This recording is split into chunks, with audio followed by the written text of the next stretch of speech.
That's your KBLA Sports Minute. I'm Ray Richardson. More news, opinions, and conversation when we come forward on KBLA Talk 1580. At the tone, please record your message. You ready? Drop it! Mr. Tavis Smiley, preach it. Thank you, man. Politics in this country is crazy. You put things in perspective that even I didn't. The right is playing fast and loose with facts and scapegoating everyone under the sun, especially black and brown people. As a white man, I do not agree with this, and I am on my black and brown brothers and sisters' side. Fight the good fight. You know that I am part of the resistance. Let's fight the power. Our freedom of speech is freedom of death. We got to fight the powers that be. KBLA Talk 1580. We've got your black.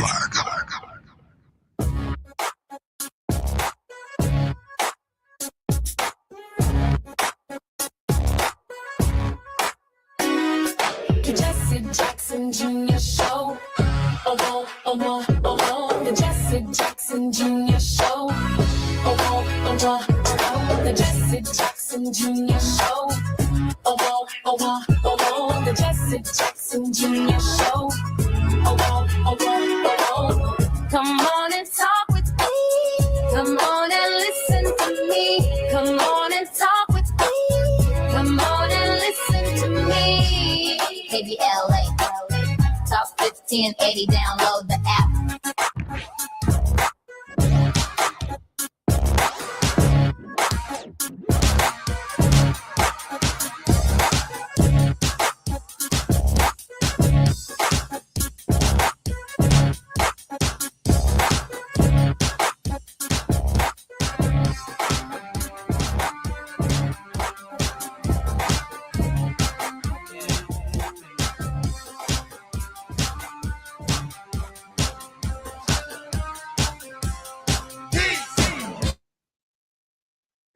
I'm Jesse Jackson Jr. Welcome forward to the Jesse Jackson Jr. Show on KBLA Talk 1580.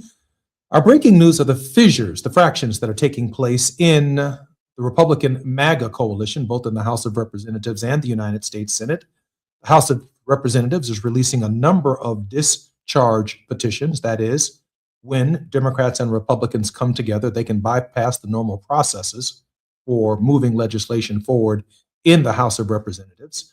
I suspect, and we'll talk about it with our very special guest hostess in this hour, that these Republicans have returned to Washington from a 3-week break, a very, very long vacation.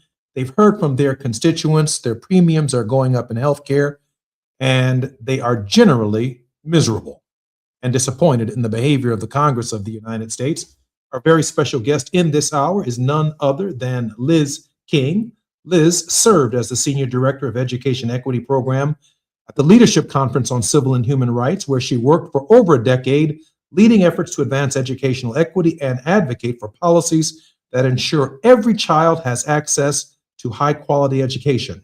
Prior to her work at the Leadership Conference, she served as Senior Policy Associate for Education at the Children's Defense Fund, focusing on policy initiatives aimed at improving educational outcomes for underserved children. Liz, welcome forward to the Jesse Jackson Jr. Show.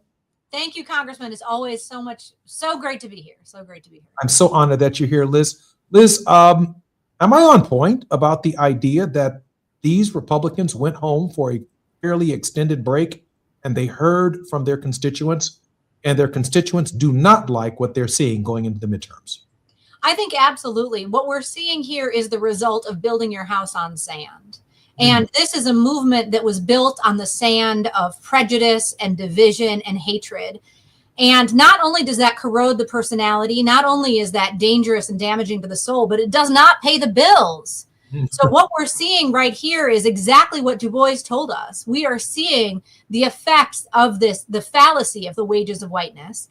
And we are seeing that there is no amount of horror that can be brought to the lives of our immigrant neighbors, or fear that can be put in the lives of our trans neighbors, that will make groceries any less expensive, that will help people pay the rent, or that will help people pay for their health care. And so what I'm hoping, what I believe we're seeing, is elected officials are being reminded that they need to be elected by constituents. And those constituents live in a world in which they have needs that deserve to be met. And everyone deserves access to health care. And they have been trying to take healthcare away. They've been trying to make healthcare more expensive. And their constituents are saying, hey, look, we're tired of this. We want to be able to pay for healthcare. We want to make sure that our families are taken care of. And I hope that we see within the MAGA movement this recognition that we're all going to have to come together and solve these problems that are facing everybody. Because no matter your politics, you need to be able to go to the doctor. No matter your politics, you need to be able to take care of your elderly relatives and of your baby. Liz, I'm finding in the 3 minutes that we have remaining in this segment before we come forward that the politics of the economy are immensely local, that the Democratic talking points are obviously about inflation, about unemployment, about national memory. I hear candidates all across the country talking about the national politics, but in a real sense, these members of Congress came back to Washington and they heard from their constituents locally about eggs, about bacon, about grits, about chitlins, about cornbread, about the myriad of things that confront them. Am I right in suggesting that Democrats have to translate these messages into local politics so they can be understood by the people? I mean, look, all politics is now and will always be local. I mean, that is the way that people live and experience the world, is what the prices are at their grocery store. You know, and we're seeing this with the president, right? He keeps trying to tell people prices are coming down, but they know that that is not consistent with the reality they're experiencing. And so we're watching him lie again and again and again. And I think it's becoming clearer how much of what he says is a great big lie. Absolutely, it's about keeping things local. It's about reminding us one another that we are living in communities together with one another, and that we all deserve the same kind of things. And the way that looks in every community is a little bit different. Does anyone actually believe Donald Trump goes grocery shopping? Held a carton of eggs or bacon? I mean, a man who thinks that he has a gold finger or the gold touch. Does anyone who actually stands in the bully pulpit of the presidency of the United States and hears Donald Trump talk about the quality and cost of living as being better under his administration than any president in the history of the United States, Liz, from your perspective, is that even believable?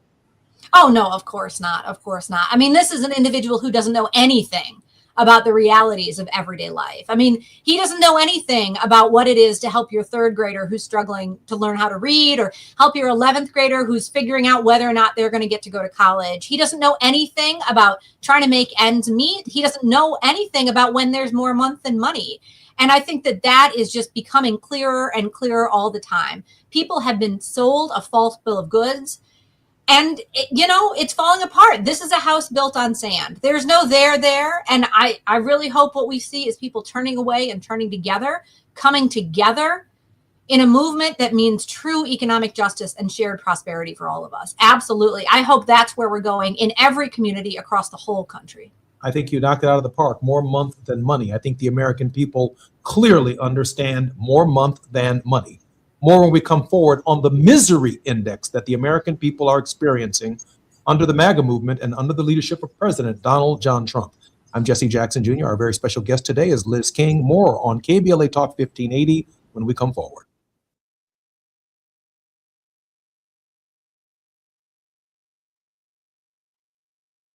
Behind on your taxes. If you're afraid to open your mail because IRS collection letters could be coming, listen carefully. The IRS is cracking down, taking paychecks, freezing bank accounts, revoking passports. That's a fact. But here's what most people don't know. There are official tax relief programs designed to help struggling taxpayers. Programs that could save you thousands if you qualify. No one knows these programs better than the experts at Optima Tax Relief. Optima's award-winning team will fight to protect your paycheck, your passport, and your property. Their tax attorneys and licensed professionals will work tirelessly to get you the best deal possible with the IRS. Everyday penalties and interest keep piling up, so don't wait. Call Optima now for a free consultation. Call 800-919-9077. 800-919-9077. 800-919-9077. Optima Tax Relief. Some restrictions apply. For complete details, please visit OptimaTaxRelief.com. KBLA Talk 1580. We've got a lot to talk about.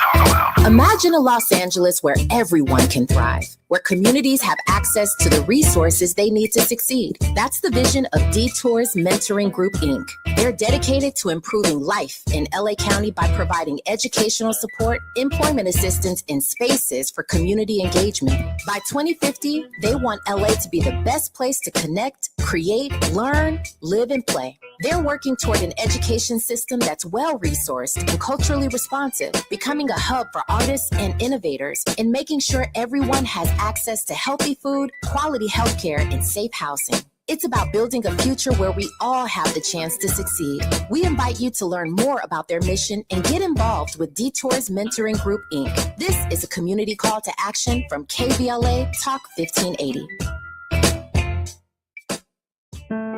KBLA Talk 1580 is pleased to partner with the Empowerment Congress once again for their 34th annual summit. The summit's theme is From Vision to Action, a forum to unlock participatory democracy, and will feature a nonpartisan gubernatorial candidate forum focused on issues of importance to the African American community.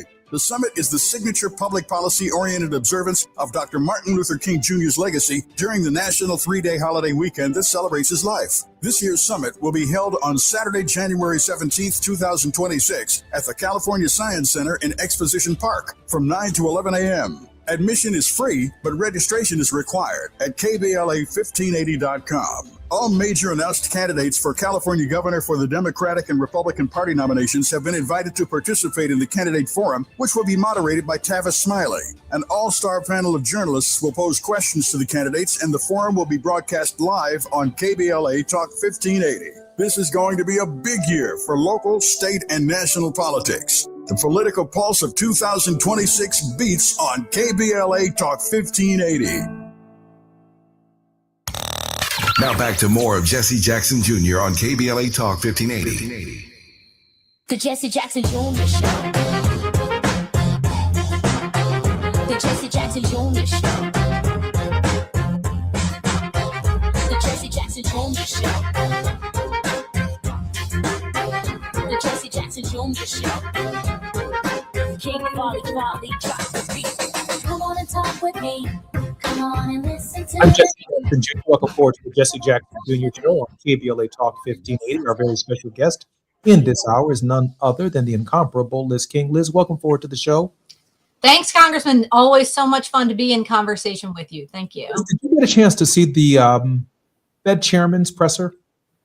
I don't know. I saw some of his statements earlier, but I didn't see the most recent presser. No. Can you tell us more about it? Just this most recent press conference seemed to suggest that the present Department of Justice probe is really not about any malfeasance in office or fraud.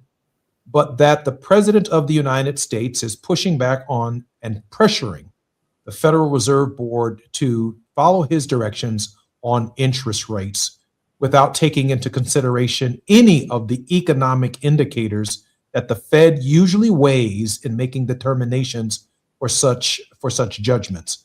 I'm wondering, Liz, what your thoughts are about the White House, the president's power to interfere with the Fed, which is normally an organization that has is isolated, if you will, insulated from presidential interference. Yeah, we're seeing this weaponized prosecution and the weaponized use of DOJ all over the place, right? I mean, what is surprising here is this is a very wealthy white man, and that is not the usual target of this discriminatory prosecution that comes out of this Department of Justice. Usually, right, it is Black women who have the courage and good sense to stand up to the president. But certainly, I mean, the irony here is we are looking at a president seek to respond to very reasonable concern among the general public that the economy is not serving their interests. Now, you talked about the misery index, and I think it's a good opportunity for us to think about what are those economic measures that really do matter to people. And so, I mean, obviously, this is terrifying to see the idea of the president having even greater reach into the economy, that reach which he has said so far has only had a disastrous consequence. And so sort of further influence on his part would only be worse for regular people. But it's an opportunity for us to think about, what does our economy mean? What do our values mean in our economy? And what should people be able to expect and deserve within our economy? The misery index is an economic indicator that measures the level of economic distress in a country by combining the unemployment rate and the annual rate of inflation. Developed by economist Arthur O. Kuhn in the 1970s, a higher index score indicates greater economic hardship for the average citizen. The index gained prominence during the periods of stagflation or high inflation and high unemployment, and has been used in political campaigns to evaluate economic performance. Is it likely that we're going to hear more in this campaign about the idea that people are more miserable than they were 4 years ago? And the reason I say that is this cost, I believe, a candidate against Ronald Reagan in the 80s an election. Well, are you better off now than you were 4 years ago? Are we better off now, 12 months with Donald Trump, than we were just 13 months ago? I mean, I think the world is a much harder place for everybody by every measure. And I think this is an important reminder, to the degree that the lesson of the MAGA movement is that politicians have been insufficiently responsive to economic concern, economic anxiety, and the very real way in which our economy is not working for so many people in so many communities. This is a wake-up call. This should be a wake-up call to everyone. I think the New York mayor's race is a really, really good reminder that there are economic ideas out there that would create a more livable society for all of us. And it is those ideas that should be coming forward. It is those ideas that should be brought to bear. But I think anybody who fell for the lie that, Donald Trump said, hey, look, I'm going to start more wars. I'm going to make life harder for your neighbor, but it's okay because your bills will go down. That has been shown for the lie that it truly is. The bills are going up. Life is getting harder. And this is not the way we should be living as Americans. Liz, we have a clip that I'd like to play, and I'd like your response and your thoughts on.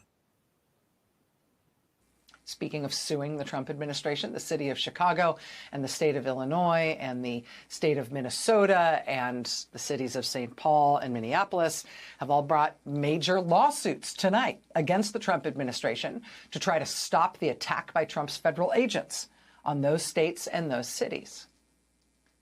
Trump's attack on Minneapolis in particular has been absolutely chaotic and bizarre and totally incoherent, even more so in the wake of the killing of Renee Nicole Good last week by an ICE officer who last week shot her 3 times through her windshield and her open driver's side window. I mean, it's just been nuts in Minneapolis. In this one Minneapolis home, these totally out of control, heavily armed officers broke down the door and rammed their way inside.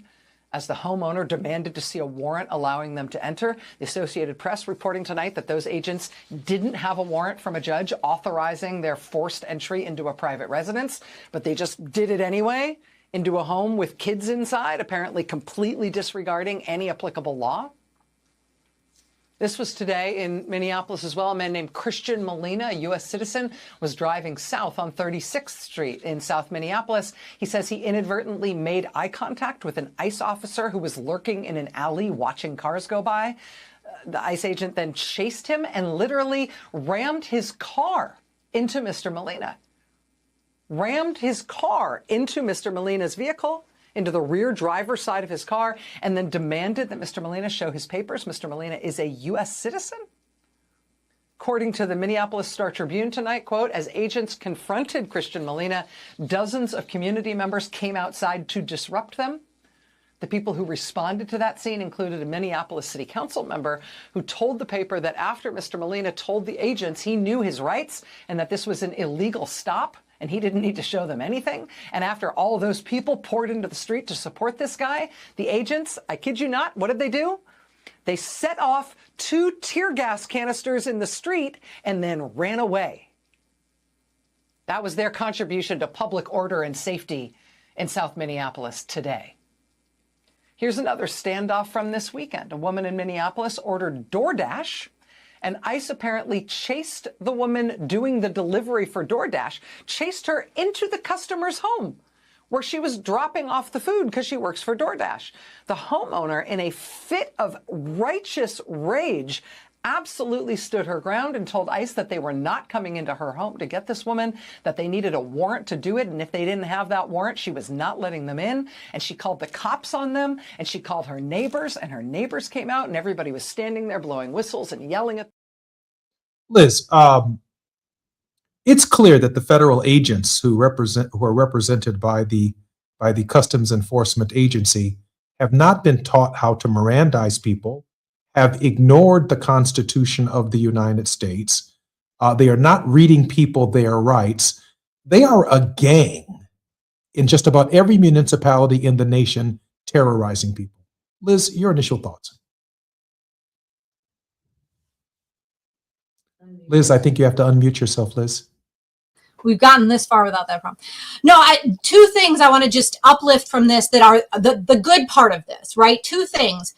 One thing I heard in that clip is how many people in Minneapolis know their rights. They know what the Constitution says. And we know throughout the course of American history, it is that knowledge, it is that power of the Constitution in people's hands that has enabled them to push back. And then I think the other big piece here is the power of coalition. It is the interracial coalition that is refusing to obey, that is prompting this reaction, is this frustration, this recognition of how transformatively powerful coalition is. But it is absolutely terrifying to watch this, to know that children are seeing this, to see this idea that a neighbor has to choose what is the safest course of action, whether to exercise their rights or not. And I like to take it back to the history, and just going back to the Illinois and the Minnesota lawsuits, what that makes me think of is the reaction to the Fugitive Slave Act, right? And the Fugitive Slave Act was an example where states had decided they were going to respect the human dignity and the constitutional rights of their residents. They were going to outlaw slavery. And you had southern states had a federal law that sought to apply the requirement of enslaving to those free states. And it was that precipitated the Civil War. And I really hope that's not where we're going. And I don't think that's where we need to go. But we are being reminded that there are a few instances in American history where states have shown up and said no to the federal government and yes to the constitutional rights and human dignity of their people. And I am so proud of Illinois and Minnesota for what they're doing and the way that they're showing up. In your opinion, Liz, do you think, and I know we have just about 5 minutes before we come forward before our larger break, I'm wondering if MAGA understands that in the midterm elections, they are going to have to own the behavior of ICE in municipalities and in rural areas across our country. Do you think they understand that? I would say, Congressman, this brings us back to the conversation we were having a while ago about the chief of staff at the White House. I think we're going to see more and more of them abdicate responsibility. They are going to do what has always happened when you have these oppressive regimes. Individual people will try and wash their hands of it. They'll try and say, oh, I didn't know. They'll try and say, oh, I didn't have anything to do with that. Or in the case of the White House chief of staff, they'll say, well, I had advised against that. I think we are going to see there is a realization they are on the wrong side of history. They will be held accountable. Not only will they be held accountable at the gates with St. Peter, but they will be held accountable in their own lifetime for the actions that they're involved in. And I think for those who voted for this president, whatever their motivation, there is a chance in the midterms. We've all got to get out there. We've all got to shut this down. We've got to end this MAGA movement. We've got to reclaim our dignity, our values as Americans, our unity, and our civilization, because that is what is being taken from us by these thugs. At some point in time, Liz, I want to shift to the international space, because I think that the United States is losing significant ground in terms of its international cooperation with governments around the world. The president has now shifted his attention to Greenland, clearly isolating Europe and threatening the NATO alliance. Your initial thoughts on the possible unraveling of NATO led by the MAGA movement? I mean, absolutely. Exporting this thuggery is terrible. And what I hope we are going to see, what this keeps making me think of is the way in which Black leaders have historically appealed to the United Nations to intervene when the United States, the federal government or state governments were acting against the human rights of people in the United States. Now what we're seeing is an effort to export this thuggery to other countries. I think the idea that anyone would walk away from the history of the 20th century and think that war is a good idea and we should do more of that. I mean, it is the United Nations. The beginning we saw of this was the dismantling of USAID, the dismantling of the United States' role as a moral leader in helping to meet the needs of people in countries who are facing the most challenging situations a human being can ever be in. And that is a self-interested move by the United States to prevent starvation and to ensure that people's human needs are being met, as well as a moral responsibility. I mean, this thuggery we're seeing on the global stage, it's embarrassing and it is dangerous, and it is going to make the world and the country less safe for all of us. I heard one of the most outrageous press conferences I ever heard this week as well, when Stephen Miller exited the White House and essentially said that might makes right, and that the United States is under an obligation in this space to exercise its mightyful military power to enforce its will on governments in our hemisphere and around the world. Obviously, that is deeply troubling, and there is a day of reckoning that is coming to the United States for this behavior. Absolutely. The Stephen Miller Lebensraum agenda is terrifying. And this is not where we as a world are moving towards democracy. We're moving towards inclusion. We're moving towards peace and away from war and away from thuggishness. And I think what we're seeing here is a reaction to that. We're seeing Stephen Miller is trying to make global conquest great again. And that is not the story that we know. That is not the story that we tell. Their heroes are the villains. And I think that's what is being most important here for us to remember. They are idolizing the wrong people. They are celebrating the wrong values. We need American values of peace, equality, and equal opportunity. And that is not what this agenda is about.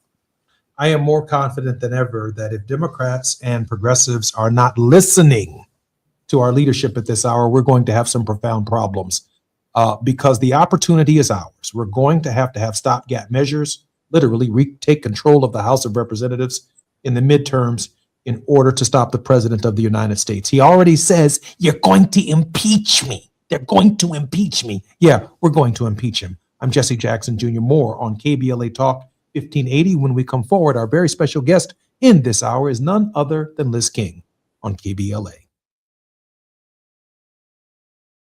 Drive Time with Jesse Jackson Jr. Only on KBLA Talk 1580.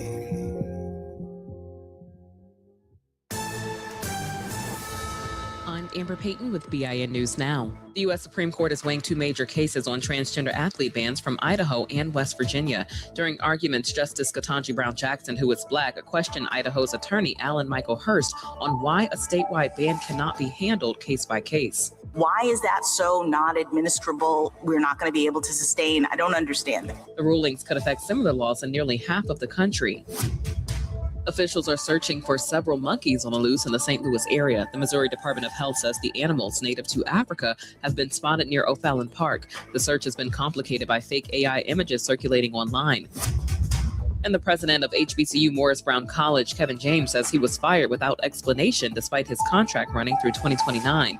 James says enrollment at the Atlanta HBCU grew from about 20 students to more than 500 during his tenure. Get BIN News Now on demand 24/7 on the iHeartRadio app.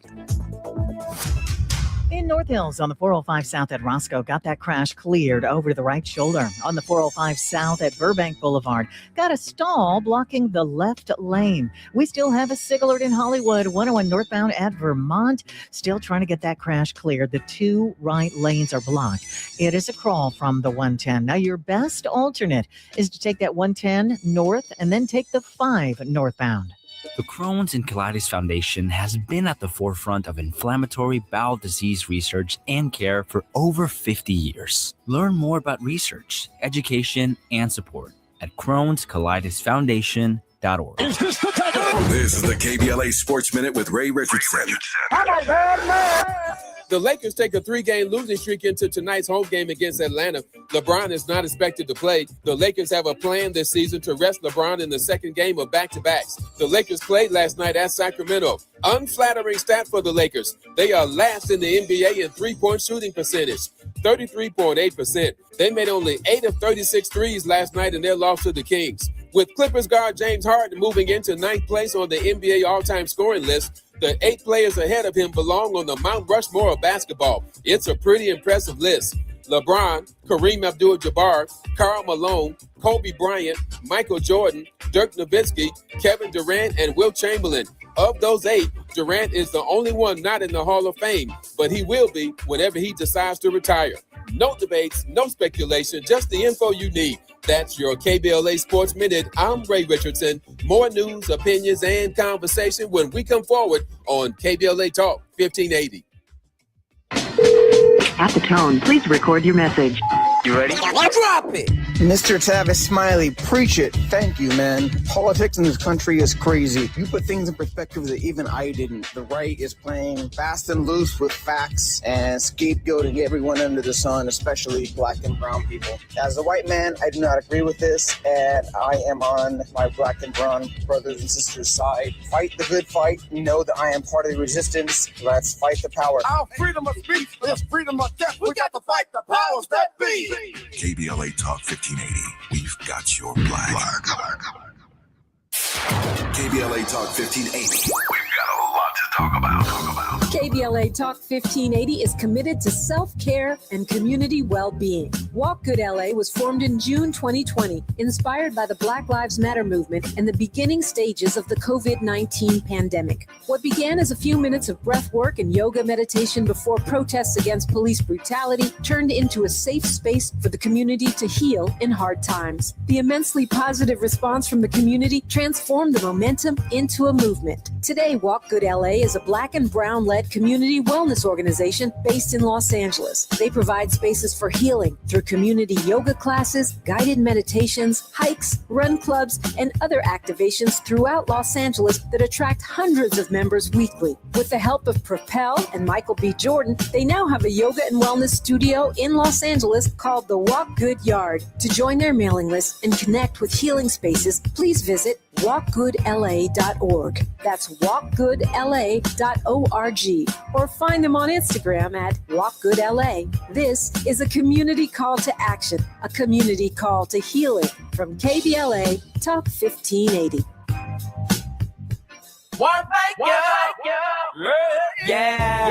The California Crusader newspaper would like to thank all of our subscribers for their support throughout the years, proudly serving the South Los Angeles and South Bay areas for more than 40 years. The California Crusader is a multicultural, black-owned, adjudicated newspaper that focuses on providing newsworthy information to the people in our community.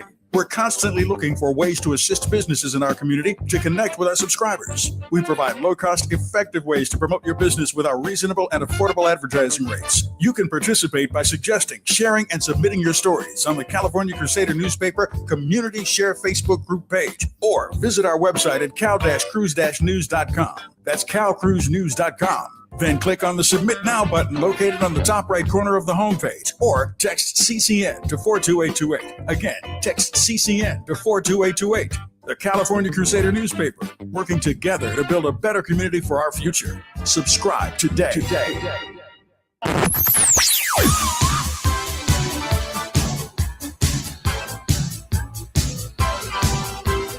This is KBLA Talk 1580. Talk radio.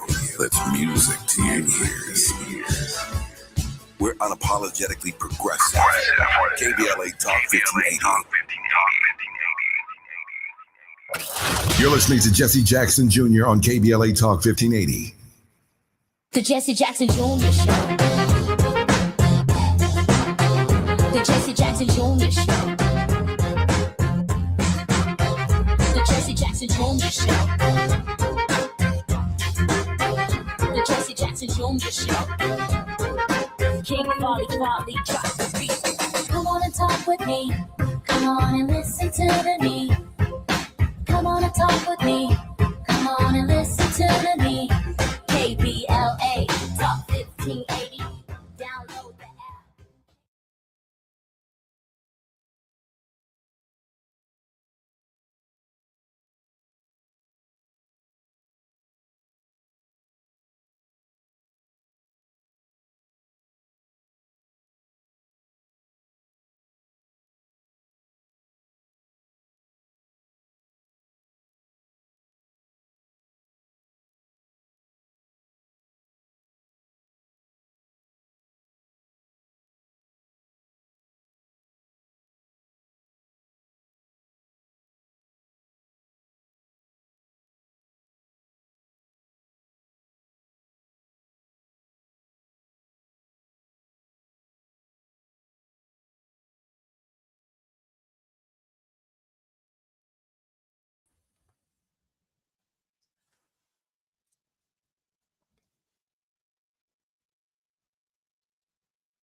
I'm Jesse Jackson Jr. Welcome forward to the Jesse Jackson Jr. Show. Our very special guest in this hour is none other than Liz King. Liz, welcome forward to the show.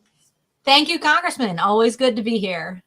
Liz, please forgive me for that brief technical difficulty. Liz, I want to go back to this issue of the unraveling of MAGA. Is there anything that Trump can do, surprisingly, to keep the MAGA coalition together at this hour? I think that's a great question. I think that this group of people has stuck together and stuck by him despite all they've paid for it for a long time. And so I'm not sure what will happen.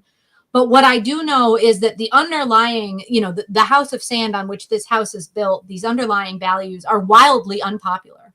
And that the overwhelming majority of people in this country want the opportunity to live in a multiracial democracy, to live peacefully, to have their own rights and the rights of their neighbors respected, to be able to meet their own basic needs and live in a community in which other people's basic needs are being met. And so maybe what we're seeing now is a realization that they've been sold a false bill of goods. And maybe what we're seeing now is a more vocal opposition by the largely unheard majority here that is not represented, never has been, by the values of the so-called values of the MAGA movement. And I hope what we're seeing is the beginning of the end. I think, in the last several years, there have been fits and starts, but there are too many who've stood by him for too long. And I really do hope that's coming to an end.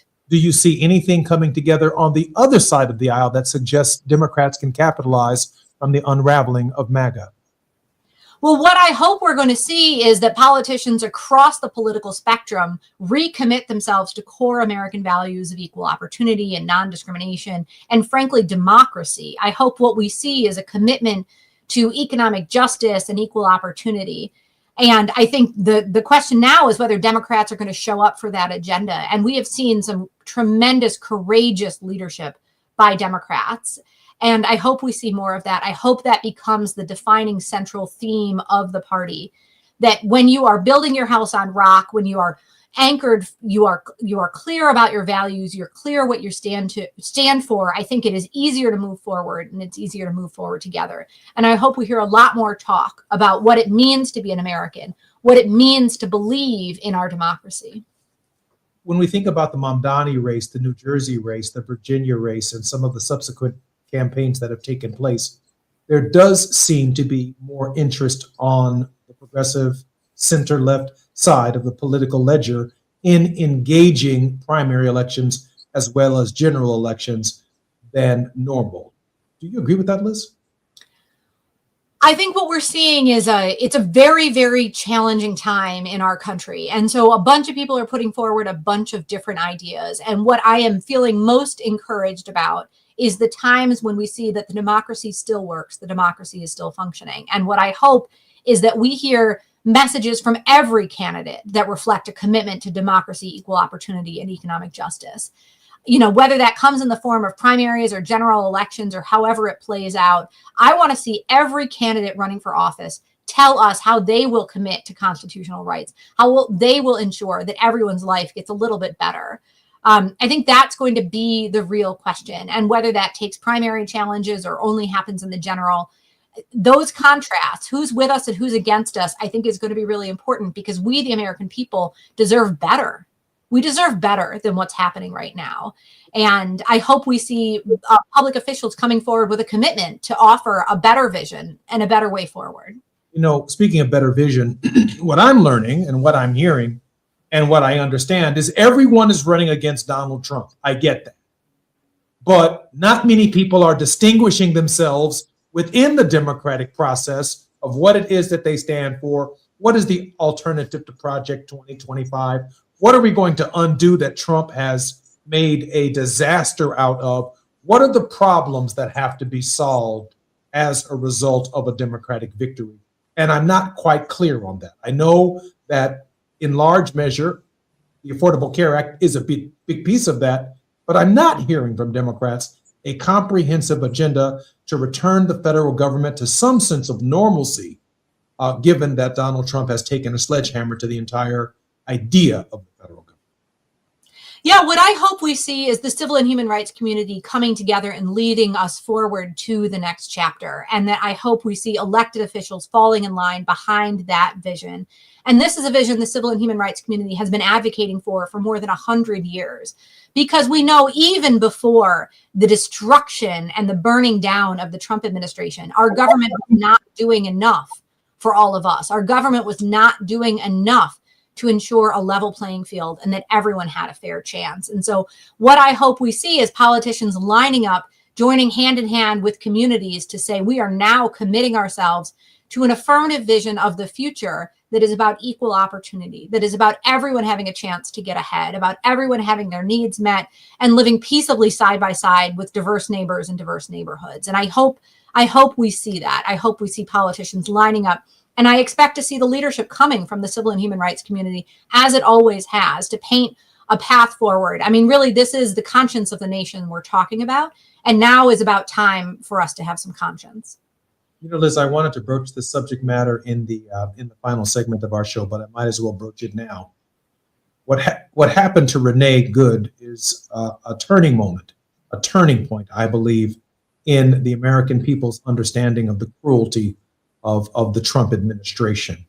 The quick response, the lack of an investigation, Kristi Noem, as well as the president and vice president's statements with respect to what we obviously saw on the video, not an attempt to hurt an ICE agent, just the attempt of a mother, of a spouse to move on with her day. Your thoughts on Kristi Noem? I'm sorry, your thoughts on Renee Good? I mean, this is just such an awful moment for the country. And I think, you know, what immediately came to mind for me was Goodwin, Turner, and Cheney. And that was the 3 voting rights workers who were lynched in Mississippi. And it was just an awful, awful point in the civil rights movement. And I think, you know, part of what we have to keep in mind there was a reminder that we cannot be more outraged by violence against white people than we are by violence against Black and brown people. But what I think we're seeing here is a call to action for everyone in every community to show up with their neighbors, to show up in unity and love and respect, a commitment to our constitutional American values of equal opportunity. It's just horrific. It is horrific what happened. She deserved to go home and be with her child that day. That's what everyone deserves every day. They don't deserve to be kidnapped off the street. They don't deserve to be roughed up by these thugs who call themselves law enforcement. They deserve better than that. We all deserve better than what is happening right now. I'm Jesse Jackson Jr. You're listening to the Jesse Jackson Jr. Show on KBLA Talk 1580. We have Liz King on Tenacious Tuesday. She is a regular contributor on the Jesse Jackson Jr. Show, and I am particularly excited that her mind, that her spirit, that her body is here with us on every other Tuesday because of the extraordinary contribution that she makes and keeps us informed in Washington, D.C., what's taking place in our country and our world. More on the Jesse Jackson Jr. Show when we come forward on KBLA Talk 1580. After nearly 20 years in Congress, he knows how to get at the issues that matter the most to you. Every day, he takes a deep dive into politics, social justice, and the stories that shape our community. This is where prominent people unpack perplexing problems. Unfiltered, unapologetic, unmissable. You're inside the Jesse Jackson Jr. Show on KBLA Talk 1580. Pizza's here. Oh, great. I'd love some, but I'm worried about my stomach issues. If you're worried about having diarrhea, gas, bloating, stomach pain, or loose, oily stools, it may not just be stomach issues. It could be a condition called exocrine pancreatic insufficiency, or EPI. With EPI, the pancreas doesn't release enough enzymes to break down food, but EPI is manageable. Use the symptom checker on identifyepi.com and talk to your doctor. That's identifyepi.com. Sponsored by AbbVie. As a mom, comforting my family is what I do best. Vicks VapoStick provides soothing, non-medicated Vicks vapors in an easy-to-apply stick, and it dries fast, so there's no mess. I use it to comfort myself and my family. Thanks, Mom. Vicks VapoStick, soothing comfort for the whole family. And try Vicks Vapo Shower Max for steamy Vicks vapors when you need more comfort for yourself. Use as directed. Attention. Have you racked up $10,000 or more in credit card debt? Are you barely getting by making minimum payments? With credit card debt reaching all-time highs, National Debt Relief is notifying consumers about significant debt relief options currently being made available to help those with overwhelming credit card debt. These options may reduce a large portion of credit card debt for those who qualify. You don't need to declare bankruptcy or take out a consolidation loan, and you may only have to pay back a fraction of what you owe, even if you have bad credit. National Debt Relief has already reduced the credit card debt for more than 550,000 consumers. So don't wait. If you owe $10,000, $20,000, or even $100,000 in credit card debt, you can now take advantage of this financial debt relief as the cost of living continues to skyrocket. To check what debt reduction you may qualify for, call 800-237-8585. That's 800-237-8585. Again, that's 800-237-8585. KBLA Talk 1580. We've got a lot to talk about. KBLA Talk 1580, connecting you with services and solutions. LA County's new Justice Care and Opportunities Department, or JCOD, is here to support justice-involved individuals and their families. The JCOD Support Center is now taking calls at 1-833-LACJCOD. That's 1-833-522-5263. Available 7 days a week from 6 a.m. to 11 p.m., the Support Center is your one-stop shop for re-entry issues and court support. They offer court reminders, connections to local services, transportation assistance for housing, court appearances, and childcare. The JCOD hotline provides personalized help to connect you with services that you need. And don't forget to check out justiceconnect.org for more information. Remember, it's free and available every day at 1-833-522-5263. This is a community call to action from KBLA Talk 1580. Now back to more of Jesse Jackson Jr. on KBLA Talk 1580. The Jesse Jackson Jr. Show. The Jesse Jackson Jr. Show. Jackson Jr. Show. The Jesse Jackson Jr. Show. King Volley, drop the beat. Come on and talk with me. Come on and listen to the me. Come on and talk with me. I'm Jesse Jackson Jr. Welcome forward to the Jesse Jackson Jr. Show on KBLA. Our very special guest in this hour is none other than Liz King. Liz, welcome forward to the show. Thanks so much, Congressman. Always great to be here. Liz, let's stay on the national stage for just a moment. First president ever to bomb 8 countries in less than a year. And I'm deeply concerned about the unrest that is taking place in Iran and just how destabilizing that could ultimately be. Your thoughts, Liz?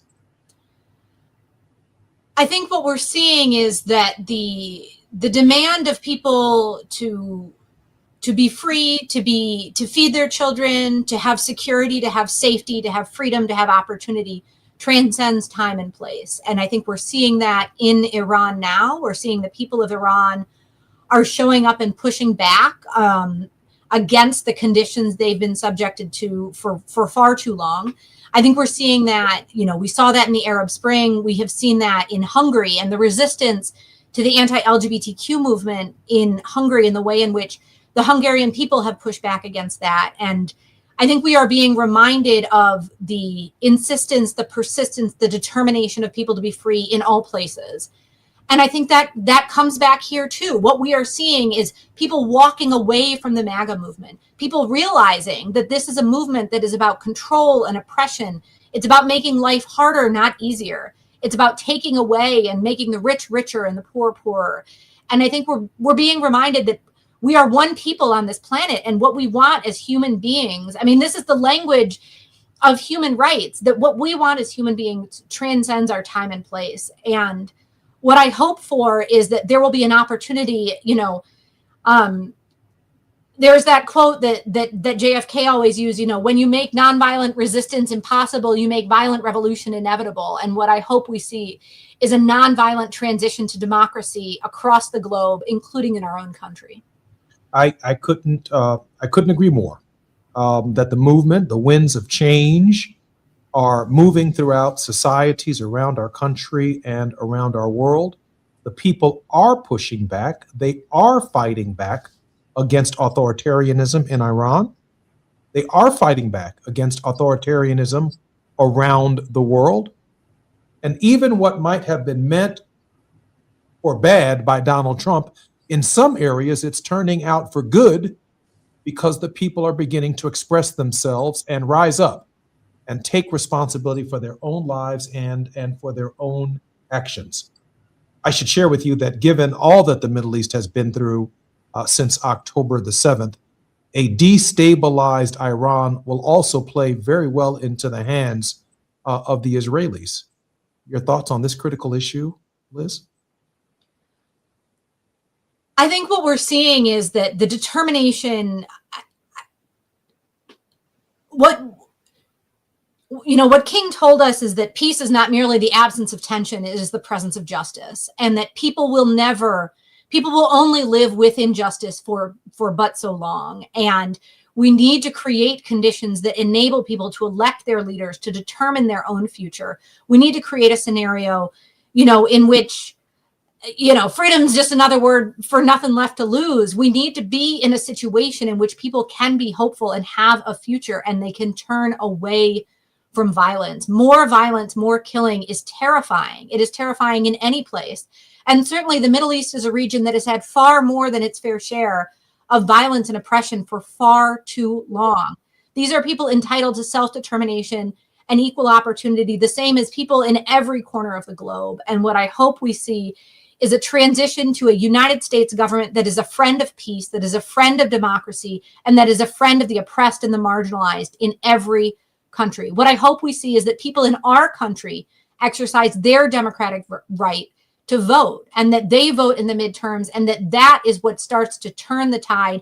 And we, the United States, again, become a democracy, become a leader, a democratic leader in the world that can help create democracy and pathways to nonviolent transitions of power around the globe. Security and self-determination for everybody. It's not that complicated. People have a right to exist within internationally recognized and secure borders. Liz and I are on the same page. And that spirit means that the ends do not justify the means, that we have to give some thought to the idea that people must be able to live together, to coexist together, to see each other as neighbors and not as enemies, and not even as frenemies. Maybe frenemies is a step towards overcoming an enemy status. But to open up trade, to open up communication, to broaden understanding, to reach out to our neighbors, to show care and concern is not unreasonable for civilized people. Liz, we're coming close to the end of our final quarter of the show. Liz, can you offer us a word of hope? I think what we're being told right now is, in a world with Kristi Noem and Donald Trump, be good. And every day, every one of us has the opportunity to show up for our neighbors, to straighten our own backs, to be a force for good, for peace, for justice, and equal opportunity. And I think that is what we are all called to do, is to be good. You know, I've been reading Beyond Vietnam, a speech that Martin Luther King delivered in 1967.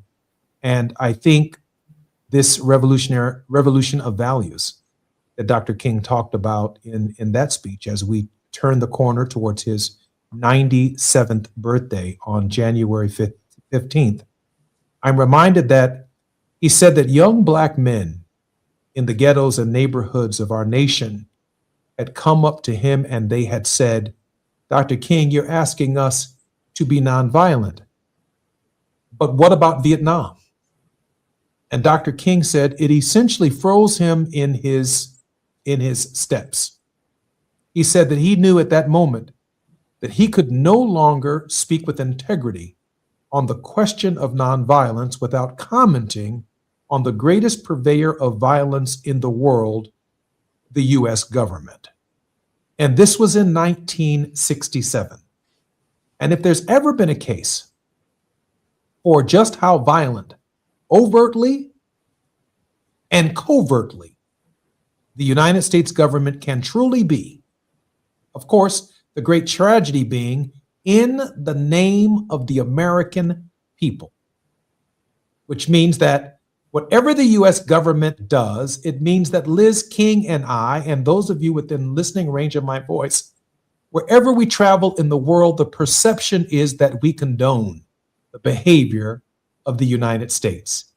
And that's why these militias are now showing up in Venezuela, looking for American citizens and looking for Americans, because the world that we live in today is a lot less safe as a result of the idea that we've not given thought to the end that we seek, knowing full well that how we behave on the international stage has impacts for Americans abroad, Americans at home, and Americans all over our world.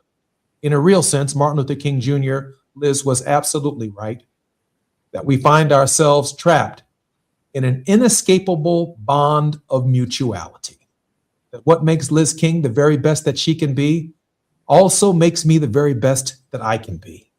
And when I'm at my very best, Liz King can also be at her very best. And therefore, when we turn to each other and not on each other, we bring people together and we thrive together. Liz, I'm so grateful that you joined us for this hour on the Jesse Jackson Jr. Show, indeed your show on Tenacious Tuesdays. Thank you for being with us, Liz. Thank you so much, Congressman. Can't wait for next time. I can't wait as well. I'm Jesse Jackson Jr. You're on the J Lunch Club. Jesse Jackson Jr. on Tenacious Tuesdays with Liz King. And up next, of course, none other than the great attorney, Barbara Arnwine. More on KBLA Talk 1580 when we come forward right here. KBLA Talk 1580.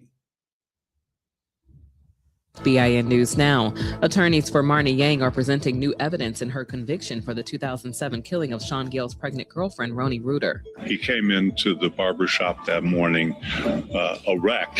Her lawyer says Yang is too short to be the shooter and cites a previously unused deposition claiming Gale, who is Black, admitted responsibility. Black Maryland Attorney General Anthony Brown says his Health Education and Advocacy Unit saved Maryland patients nearly $2.6 million in fiscal year 2025. The unit resolved more than 2,000 complaints, helping people appeal insurance denials and confusing medical bills. And Detroit's Black Mayor, Mary Sheffield, is restructuring the city's Health and Human Services. She's appointed Luke Schaefer as Detroit's first Chief Executive of Health, Human Services, and Poverty Solutions, and Benita Miller to lead the new Department of Human, Homeless, and Family Services. Get BIN News Now on demand 24/7 on the iHeartRadio app. In Commerce on the 5 South at Garfield, trying to clear a stalled truck from the middle lanes. It's still a slow ride all the way from the 710. Monterey Park and the 10 West, right at the 710, trying to clear a crash from the right lane there. We still have a Sigillard in Hollywood, 101 northbound, right of Vermont. This has been going on since like 5 in the morning. The 2 right lanes are still going to be blocked. It is a crawl from the 110. The Crohn's and Colitis Foundation has been at the forefront of inflammatory bowel disease research and care for over 50 years. Learn more about research, education, and support at Crohn'sColitisFoundation.org. This is the KBLA Sports Minute with Ray Richardson. Mike Tomlin, the dean of active NFL head coaches and the most successful African-American head coach in NFL history, told his Pittsburgh Steelers team Tuesday morning that he is stepping down and will not return for a 20th season. The announcement by the 53-year-old Tomlin ends a 19-year run for Tomlin as the face of one of the NFL's legendary franchises. Tomlin was not fired. It was his decision, as he expressed to his players and ownership to move on. Tomlin's decision comes less than 24 hours after Pittsburgh lost to Houston Monday night, 30-6 in the first round of the AFC playoffs. It was the 7th straight first-round playoff loss for Pittsburgh with Tomlin. Tomlin's last playoff win was 2016. The Steelers won a Super Bowl with Tomlin in 2009 and never had a losing season after he was hired in 2007. No debates, no speculation, just the info you need. That's your KBLA Sports Minute. I'm Ray Richardson on KBLA Talk 1580. Follow the leader. KBLA Talk 1580. Follow the leader. If you're not following KBLA Talk 1580 on all of our socials, then you're missing out. Download our app and find us on Facebook, Twitter, Instagram, YouTube, and on the web at KBLA 1580. That's right. Again, you can find all of our socials at KBLA 1580. We've got a lot to talk about. By the way, if you miss any of our weekday shows in real time, you can always catch up by checking out the podcast of your favorite shows at your leisure. At KBLA Talk 1580, we've got your black. Got your black. Follow the leader. Oh my God. Follow the leader. Follow the leader. Follow the leader. Follow the leader.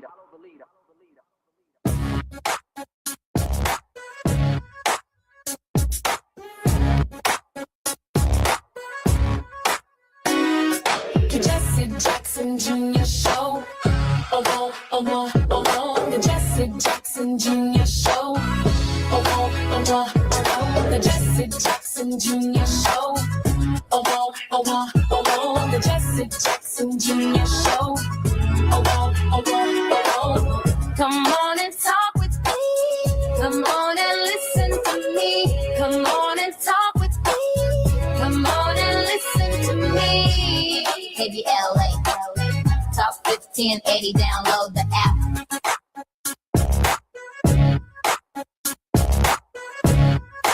I'm Jesse Jackson. Welcome to the Jesse Jackson Jr. Show. You're listening to the Jesse Jackson Jr. Show on Tenacious Tuesday, and I was thinking and reflecting upon our conversation with Liz King, and I was also reflecting upon a speech that Martin Luther King Jr. delivered on April 4th, 1967 at Manhattan's Riverside Church. And in this moment, I'm saying to myself, self, is it a time to break our silence? Is it a time to break our silence? The title of the speech that Martin Luther King Jr. delivered on that occasion, Beyond Vietnam, a time to break silence. Dr. King gave considerable reflection to the idea that clergymen, politicians, in 1967, many of them were running for office, particularly the politicians. There was a 1968 presidential election year. clergymen were joining the Democrats, and some were exercising their rights, supporting candidates for President of the United States. It would be in that context, of course, at the Democratic nomination or through the Democratic nomination process that Bobby Kennedy would lose his life at the hands of Sirhan. And Dr. King, a few short months later, would lose his life after Bobby Kennedy, before Bobby Kennedy had lost his life. Remember, Bobby Kennedy broke the news that Martin Luther King Jr. had been assassinated in Memphis, Tennessee. So it was a season of death. And Martin Luther King Jr., in April, about a year or so before he died, he began raising this question that we have to break our silence. And for his position on the Vietnam War, he was criticized by Black clergymen, by Black elected officials, who Dr. King talks about in the speech by saying that during a time of war, it is very difficult to not be supportive of your own nation. Dr. King says that heightened senses of patriotism are a factor in national support for our sons and daughters that we have sent as a nation into harm's way.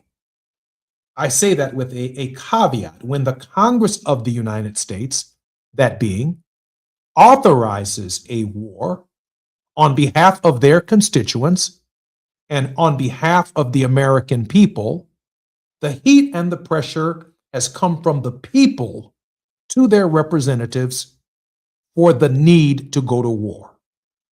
But unilateral actions by a sovereign, from my perspective, are not the same. And so the moment is propitious for us to be able to break our silence, that our men and women, that our weapons are being used without the authorization of the Congress of the United States, that our men and women are in harm's way and our children, that this is not activity that has been authorized by Congress nor supported by the American people. Therefore, immediately leaving before us the question, at what point in time is it a time for us to break our silence? That the activities themselves in Greenland, in Venezuela, the threats in Colombia, the threats to Cubans, launching rockets into Nigeria, the role the United States is undoubtedly playing in Iran, the security for Palestinians and the security for Israelis in the Middle East. The question is, at what point in time are we going to break our silence? And so I've been struggling, just before I bring our tenacious guest, Barbara Arnwine, into the program, probably at the next break. I've been struggling with this idea that Beyond Vietnam needs to be upgraded to include something like Beyond Venezuela. What kind of world in our silence are we building? And what message are we sending to progressive movements around the world when we are silent? Is it that we are frozen by the behavior of the United States of America? That we could have never imagined that a president would seek to shape the entire world order unilaterally? He told us this is what he was going to do. And no one wants to say, I told you so. But we did tell you so. Kamala told us so. Remember back when Democrats were squabbling over who should succeed Joe Biden, lest should we forget, just about a year and a half ago, we had a Democratic National Convention where who would lead the Democratic Party was a factor in the national conversation, not fully appreciating all that was at stake if last November Donald Trump was elected president of the United States. A time to break our silence. I have read as high as 17% of the black male vote in the last election went to Donald Trump. And today, only 6% of African American men find favor with Donald Trump. There is evidence on the horizon that the time to break our silence is upon us. And I want us to reflect some point in time during the course of this week before the official birthday celebration of Martin Luther King Jr., maybe on Johnny Mac's show and the World House, not just about beyond Vietnam, but beyond Venezuela. What is the revolution of values that we must go through as a nation in order to build a beloved community? I'm Jesse Jackson Jr. You're listening to Tenacious Tuesdays on KBLA Talk 1580. When we come forward, Barbara Arnwine will join us, our most tenacious guest, more when we come forward on KBLA Talk 1580. It's afternoon drive time with Jesse Jackson Jr. Only on KBLA Talk 1580. If you're one of the millions of Americans behind on your taxes, if you're afraid to open your mail because IRS collection letters could be coming, listen carefully. The IRS is cracking down, taking paychecks, freezing bank accounts, revoking passports. That's a fact. But here's what most people don't know. There are official tax relief programs designed to help struggling taxpayers. Programs that could save you thousands if you qualify. No one knows these programs better than the experts at Optima Tax Relief. Optima's award-winning team will fight to protect your paycheck, your passport, and your property. Their tax attorneys and licensed professionals will work tirelessly to get you the best deal possible with the IRS. Everyday penalties and interest keep piling up, so don't wait. Call Optima now for a free consultation. Call 800-919-9077. 800-919-9077. 800-919-9077. Optima Tax Relief. Some restrictions apply. For complete details, please visit OptimaTaxRelief.com. KBLA Talk 1580. We've got a whole lot to talk about. KBLA Talk 1580, connecting you with services and solutions. If you need help getting your resume in order, finding job training, or landing a job, we've got 3 great options for you. First, the City of Los Angeles has WorkSource centers across the area offering free job support. The California Workforce Development Board can help you with everything from GED prep to vocational training at no cost to you. On the federal level, the Department of Labor's American Job Centers offer a full range of services for job seekers and businesses alike. Visit careeronestop.org, or for more info, just call California's Help Center or visit cwdb.ca.gov or call 916-657-1440. For the City of Los Angeles programs, go to ewdd.lacity.gov or call 213-744-7300. All these services are free to help you get your next job. This is a community call to action from KBLA Talk 1580. KBLA Talk 1580 is pleased to partner with the Empowerment Congress once again for their 34th annual summit. The summit's theme is From Vision to Action, a forum to unlock participatory democracy, and will feature a nonpartisan gubernatorial candidate forum focused on issues of importance to the African American community. The summit is the signature public policy-oriented observance of Dr. Martin Luther King Jr.'s legacy during the national 3-day holiday weekend that celebrates his life. This year's summit will be held on Saturday, January 17th, 2026 at the California Science Center in Exposition Park from 9 to 11 a.m. Admission is free, but registration is required at KBLA1580.com. All major announced candidates for California governor for the Democratic and Republican Party nominations have been invited to participate in the candidate forum, which will be moderated by Tavis Smiley. An all-star panel of journalists will pose questions to the candidates, and the forum will be broadcast live on KBLA Talk 1580. This is going to be a big year for local, state, and national politics. The political pulse of 2026 beats on KBLA Talk 1580. Now back to more of Jesse Jackson Jr. on KBLA Talk 1580. The Jesse Jackson Jr. Show. The Jesse Jackson Jr. Show. The Jesse Jackson Jr. Show. Junior Show. King Folly, drop the beat. Come on and talk with me. Come on and listen to me. Come on and talk with me. Come on and listen to me. KBLA Talk 1580. I'm Jesse Jackson Jr. Welcome forward to the Jesse Jackson Jr. Show on KBLA Talk 1580. And before I bring on our very special guest, I want to give a shout out to the sisters of Delta Sigma Theta sorority on the occasion of their Founders Day. Extraordinary sorority founded in 1913, very productive and important organization within the African American community of professional women.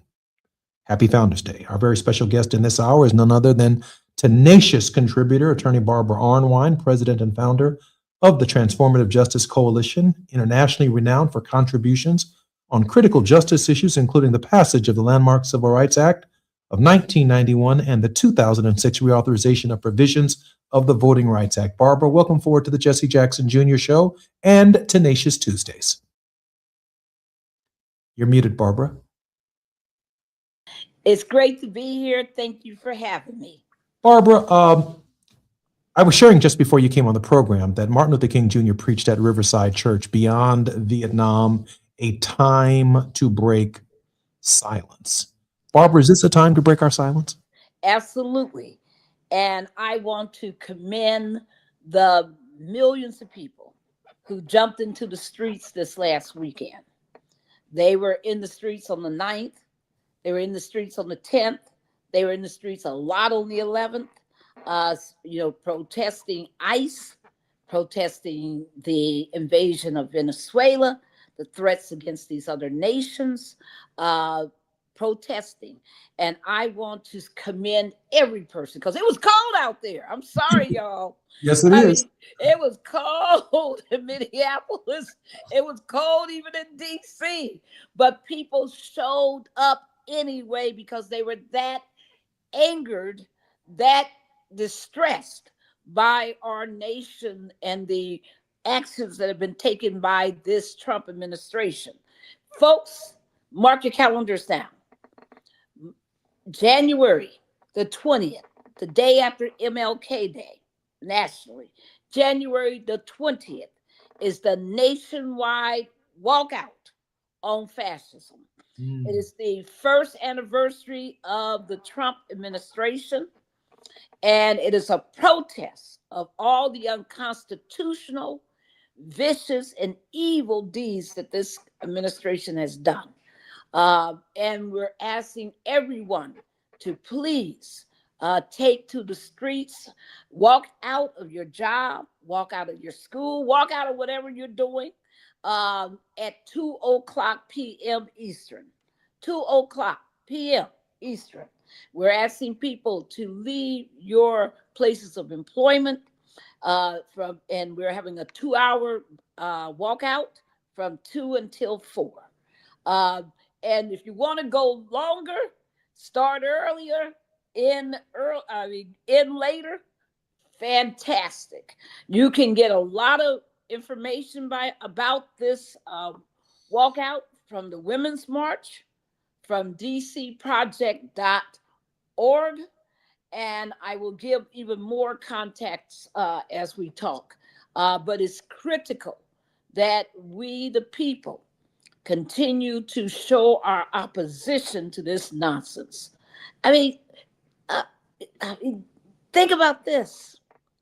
Most of us, a lot of people just became aware of Renee, Nicole Good, because of her vicious murder that was caught on video. Thank God for the people who video. Keep on videoing, people. Keep on video. Please, please don't ever stop doing that because it's the only way we can refute the lies of the government and the lies of officials. We need you to keep doing that. But when people became aware of Renee Good's slaying and saw the lies that were told by Kristi Noem. Unbelievable. Just straight up lies. But that's what fascists do. They lie. And that's what this administration has done. It lies every day. I said that if they couldn't lie, they wouldn't be able to talk. That's how bad their lying is. I'm serious. And they would have nothing to say because all they do is lie. And I think that the great thing here is that people were able to see it for themselves, and from all the different angles, and we're able to see it for themselves. And they heard that comment that Trump, Vance, and nobody else will talk about, and that is the comment after he shot her, that F and B word that he said. Mm-hmm. Come on now, nobody made him say that. That's correct. He was under no threat. He had already killed the poor woman. Her car had already crashed, and he's up there celebrating, saying F and B. Barbara, Come on. Barbara, I've never seen government of, for, and by the people more tone deaf to the needs, to the marches, to the way in which dissent is being expressed about their behavior, quite like I've seen in the last 11, almost 12 months of the Trump administration. Is it your opinion that if the branches of government were more divided, that is, if Democrats regained control of Congress, that the administration may be less tone deaf? I know that there is a movement afoot, impeachment articles. Some have even talked about bringing for Secretary Noem. Yes. There are others who have advanced impeachment articles already, including Congressman Al Green, Yes. for the President of the United States and Yes. other administration officials. Is that the key? I think, first of all, let's step back a little bit on your question, because the first issue is I don't think they are a government of and for we the people. They are a government for we the rich, we the oligarchs, we the racists, we the we the greedy, but they are not for we the people. I mean, he makes that clear all the time. He talks about blue and red states, about how he's gonna persecute the blue states, and so he's made it clear that he does not see himself as a president of all the people. He never talks about being a president of all the people. In fact, every time he speaks, he's going after some divide. Somalis who are living in our country are the enemy. He goes after and won't talk about all these billionaire fraudsters. Come on now. Won't talk about, who put OxyContin on the streets. It wasn't who you think it was. It was rich folks. And they are richer because of it. And none of them have gone to jail. Come on. There's just all these realities that, and who did he pardon? He pardoned the biggest drug lord in the history of bringing tons and tons of drugs into the United States. He doesn't care about we the people. That's the reality. He only cares about we the oligarchs. He only wants to make his people richer. Why is he threatening Jerome Powell? Come on. What is Jerome Powell, the head of the Federal Reserve, mad at him because he won't do what he wants to do to help, benefit his rich people? So, folks, this is terrible. We are in this is what oligarchs do.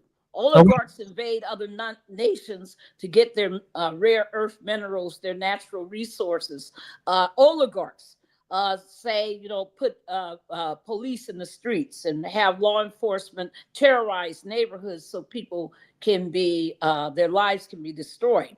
Oligarchs do this, because all they want and all they see is the bottom line, how's their money growing. I find it fascinating, the point that you made, and I wanted to kind of go back and unpack it for just a moment, that OxyContin, oxycodone, whatever you want to call it, is a prescription medication. Yes. And these doctors were pushing these drugs. They were drug dealers.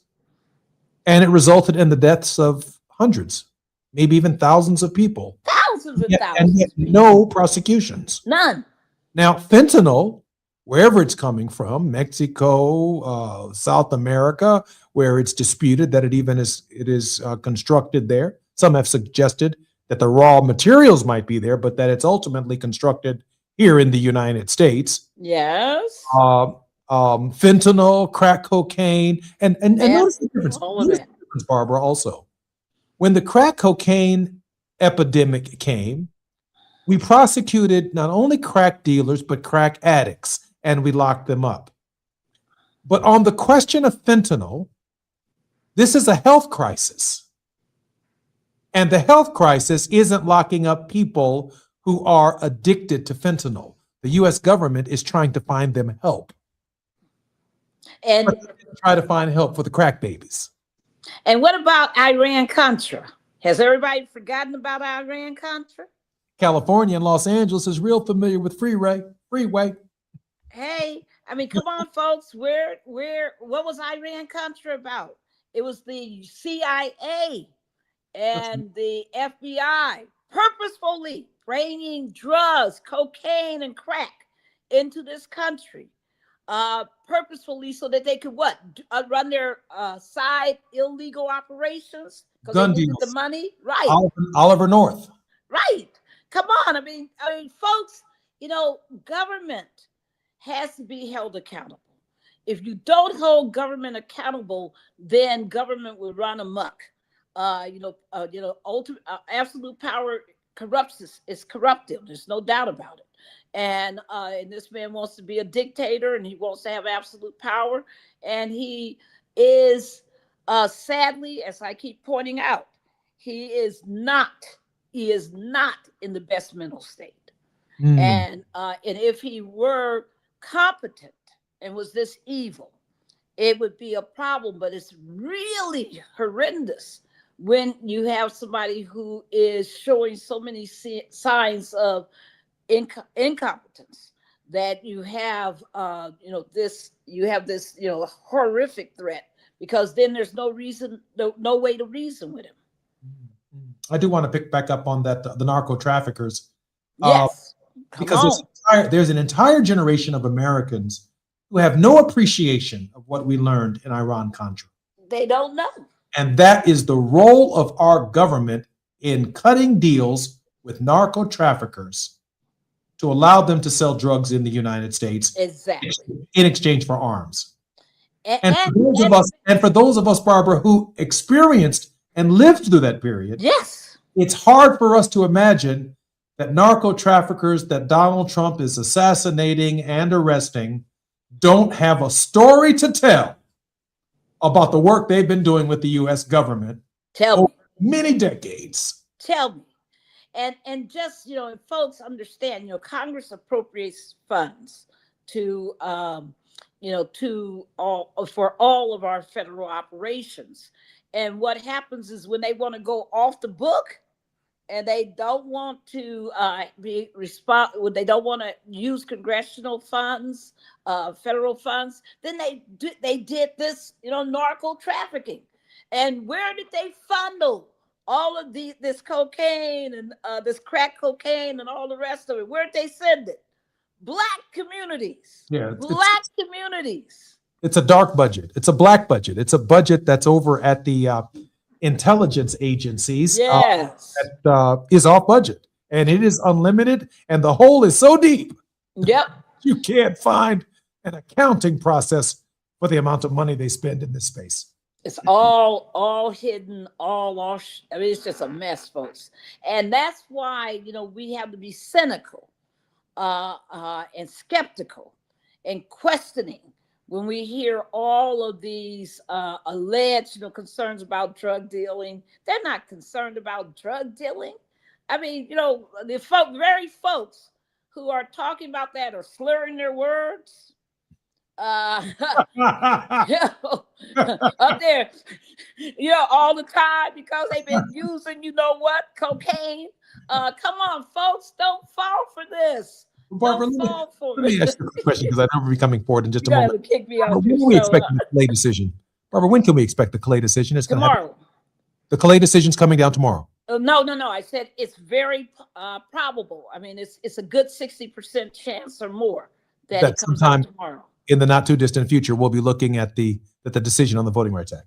Yes, the Supreme Court has announced that they have an opinion day for tomorrow. Okay. Remember that the state of Louisiana asked for a decision by January 13th, and there will be a decision out on January 14th. And remember, the way the court works is that they never set an opinion day until they actually have an opinion to release. Barbara, I'm Jesse Jackson Jr. We're going to deal with this in just a moment. I'm Jesse Jackson Jr. You're listening to KBLA Talk 1580. More with Barbara Arnwine when we come forward.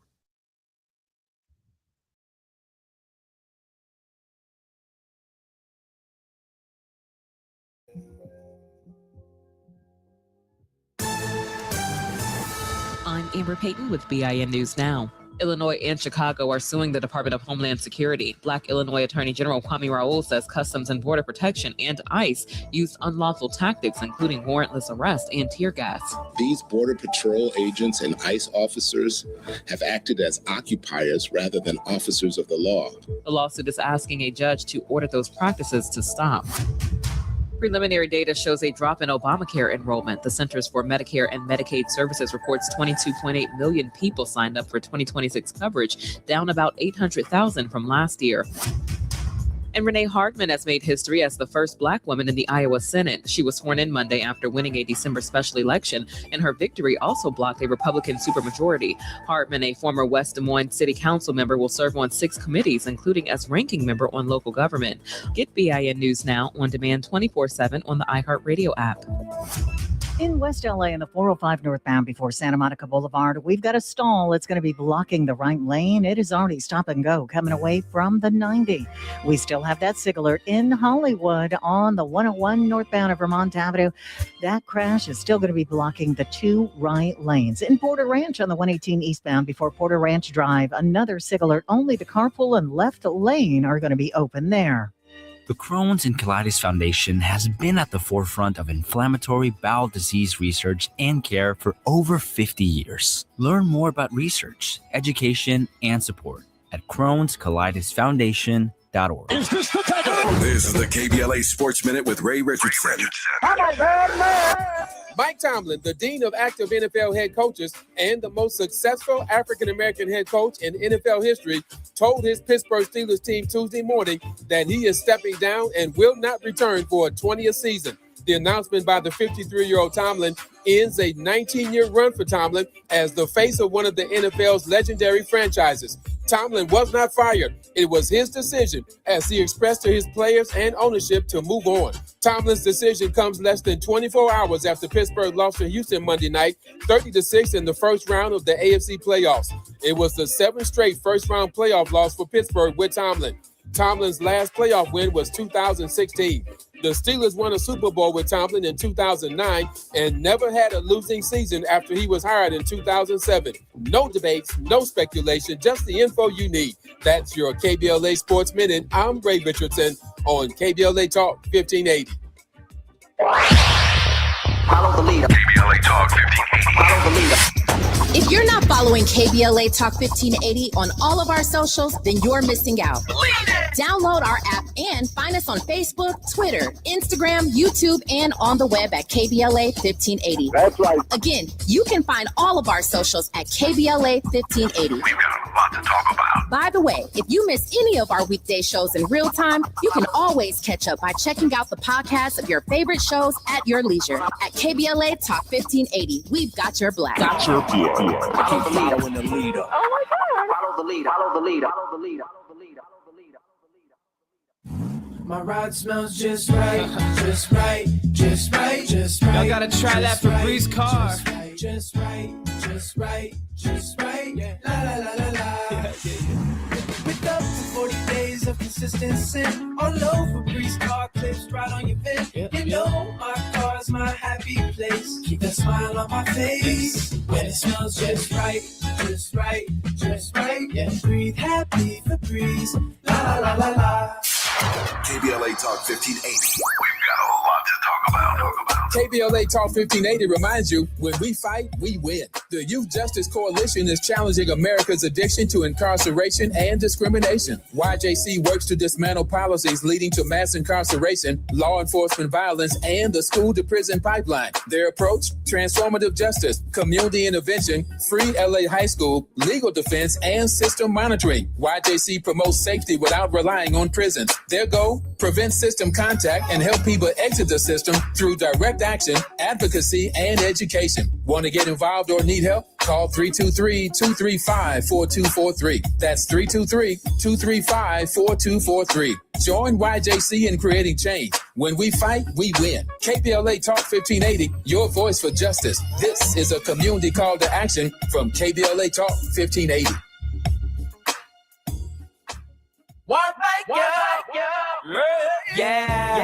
The California Crusader newspaper would like to thank all of our subscribers for their support throughout the years, proudly serving the South Los Angeles and South Bay areas for more than 40 years. The California Crusader is a multicultural, Black-owned, adjudicated newspaper that focuses on providing newsworthy information to the people in our community. We're constantly looking for ways to assist businesses in our community to connect with our subscribers. We provide low-cost, effective ways to promote your business with our reasonable and affordable advertising rates. You can participate by suggesting, sharing, and submitting your stories on the California Crusader newspaper Community Share Facebook group page, or visit our website at cal-cruise-news.com. That's calcruisenews.com. Then click on the Submit Now button located on the top right corner of the homepage, or text CCN to 42828. Again, text CCN to 42828. The California Crusader newspaper, working together to build a better community for our future. Subscribe today.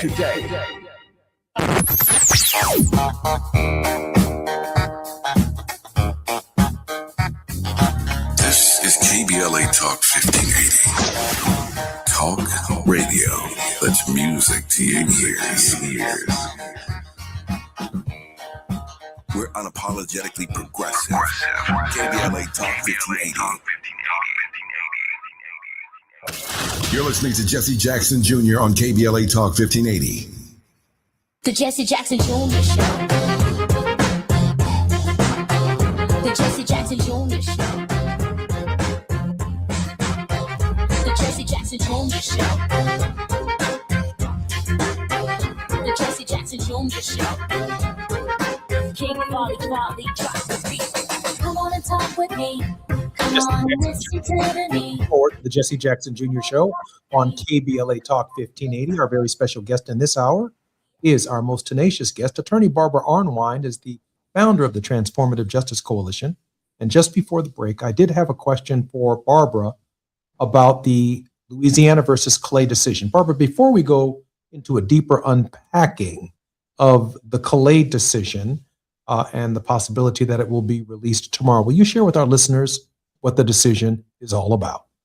Yes, it's very likely, very possible it could be released tomorrow. The court is sitting on two really big cases, Clay and the tariff case, and it's going to be one of them for sure, or both. That's how the court rolls. So I just want everyone to know that Louisiana versus Clay is a direct threat to African American, Latino, Native American voting power. That it is a case that says basically that the creation of a black majority black voting district in response to years of racial discrimination and voting by the state of Louisiana would be that they're arguing that it's unconstitutional and that it is a quote racial gerrymandering. So wait a minute. So come on, folks. If somebody steals your car and you know who it is, and you know that they planned the theft, they carried out the theft, what do you want? You want compensation, right? What kind of compensation do you want? You want your car. You want the value of your car and the return of your car. And so when somebody steals your vote and says that you cannot elect a candidate of the choice because we have drawn the maps that only white people can be elected from these districts, then your remedy is to have a district that is constructed where blacks can possibly elect a candidate of their choice. And so that was the remedy. It was a remedy for past discrimination. But, quote, non-blacks, filed a lawsuit saying this is unfair to us because, we're being denied, our right to be free of discrimination because this means blacks get, certain rights, and that's unfair under the, under our view of the Constitution, all of this nonsense. So it is so important for us to understand that who do you have as Chief Justice of the United States? You got John Roberts. What has John Roberts built his career on? His opposition to the Voting Rights Act. This is also a case where they're arguing that the Voting Rights Act itself, created out of the shed blood of African Americans and whites and everybody else who marched for that Voting Rights Act, they're saying that that act is unconstitutional. Unconstitutional. Why? Okay, everybody get ready. Why is it unconstitutional? They're saying it's unconstitutional because there's no more racial discrimination in voting. And maybe the number one factor associated with voting is race itself. That many people step into a poll specifically looking for a certain kind of congressman. You got it. Who speaks to their issues, who looks like them, who experiences the same experiences that they've experienced. Barbara, I got a couple more questions around this Clay decision. Yes. Decision was, the state of Louisiana said that they like the decision to be rendered by when? January 13th, which would have been yesterday. Okay. Today, right? Today. So we could be looking at a decision any moment now, but certainly sometime possibly this week if the court has a decision. Well, the court announces its opinion days. There's no, quote, surprise opinion days. They announce them in advance. And they have announced that the next opinion day will be tomorrow. Okay. And so at 10 o'clock tomorrow, all eyes will be trained on the court. So the worst case scenario, if the court strikes down Section 2 of the Voting Rights Act. Yes. And therefore strikes down, I would assume, the Cleo Fields Congressional District in the state of Louisiana. Yes. Can you share with us your thoughts on the ripple effect of that decision? We don't have to think. Fair Vote and Black Voters Matters has done an amazing report that shows that we could lose as many as 19 people of color from the Congress, especially African-American congressional officials, that we could lose 191 districts that have been, that are drawn, that are predominantly African-American. And so if they go overbroad on using this, we could have that immediate effect. But worse than that, every time there's discrimination in voting, we wouldn't be able to fight it with the Voting Rights Act. People, go back to 1965. 1965 in Alabama, there less than 5% of all blacks were registered. Go back to Mississippi. Go back to Louisiana. Go back to Georgia, Florida, all these states that South Carolina, North Carolina, Virginia, all these states, Kentucky, Oklahoma, just go back to all these states that are Lookout Mountain, Tennessee. Oh, come on now. Missouri. Let's talk about it. Texas. Illinois. All of our districts are drawn pursuant to the Voting Rights Act of 1965. Folks, the Voting Rights Act was the most revolutionary piece of civil rights legislation ever passed. It did more to accomplish its goals than any other. Fair Housing Act hasn't been as successful as it should be. The Civil Rights Act of 1964 has had immense impact, but nothing has been as powerful as the Voting Rights Act. We went from, at the time, I believe, help me get this right, at the time that it was passed, we had like 7 blacks in Congress to over 60 now. And I'm clear when I say blacks, I mean, I'm counting the skin color. I ain't talking about some of this mentality that some of these folks have. But it's very telling that people hate black progress. Let's be honest. There's a lot of white supremacists. Have you guys been seeing what Elon Musk, this man they allowed, this mass murderer that they allowed to run Doge? This racist, have you been seeing what he's been posting? Barbara, just before we go to Elon Musk and his Twitter posts, I'm wondering if, given what Black Voters Matter has said in their report, Any tampering with Section 2 of the Voting Rights Act would give Pam Bondi, the DOJ, the only authority to bring action in states to immediately change their maps. And you know what she's going to do. She's already shown us the whole Texas, redrawing of their maps in which they, wiped out, black political, seats. All of this and threatening, Latino seats. All of this was done because Pam Bondi demanded it be done. Does that mean, Barbara, then that essentially this could be an all deliberate speed case, therefore throwing the 2026 election into a quandary? Yes. And and that's what they want. They want to destroy the 2026 election because they know they're going to lose it, especially when it comes to the House of Representatives. So they want to do everything they can to steal seats, block voters. It's a major thing. In my opinion, no matter what comes out tomorrow, if it lessens the protections of the Voting Rights Act, that's a loss. I don't care, anything that is passed to make the Voting Rights Act weaker is a loss for us. And we got to understand that. And we got to understand that the answer to that is that you don't just sit back and say, oh, well, we need you to stand up and fight. January 20th. I'm Jesse Jackson Jr. More with Barbara Anwar, and we come forward on KBLA Talk 1580.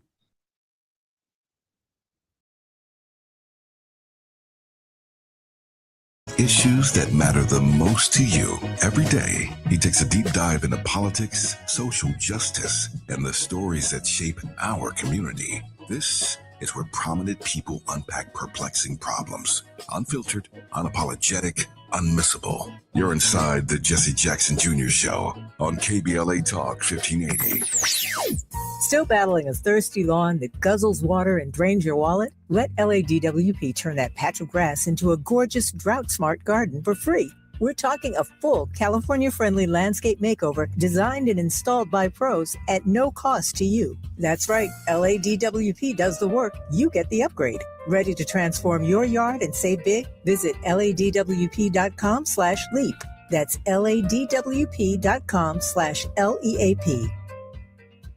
Did you know that streaming music, ebooks, audiobooks, movies, and more is available for free from the Los Angeles Public Library? With your library card, you can access the latest music and movies, audiobooks and ebooks, graphic novels, comic books, magazines, and more. If you don't have a library card and live in the city of Los Angeles, you can get a digital card online for free. Check it out at lapl.org/emedia. That's lapl.org/emedia. Time is up. The IRS is in full collection mode for 2025, issuing liens, levies, and garnishments to anyone who has a past tax debt or unfiled tax returns. Don't wait till it's too late. Your paycheck and bank accounts are at risk of being seized. Call now and stop the collection process today. If you're living check to check, no matter how much you're making, you still may qualify for the Fresh Start programs offered by the IRS to reduce or even eliminate your tax debt. It's just a 5-minute call to get your options, and it's free. If you owe back taxes, have years of unfiled tax returns, under audit, have a wage or bank levy, or finally just want to sleep better, business or personal, call the experts at Republic Tax Relief while there's still time. A+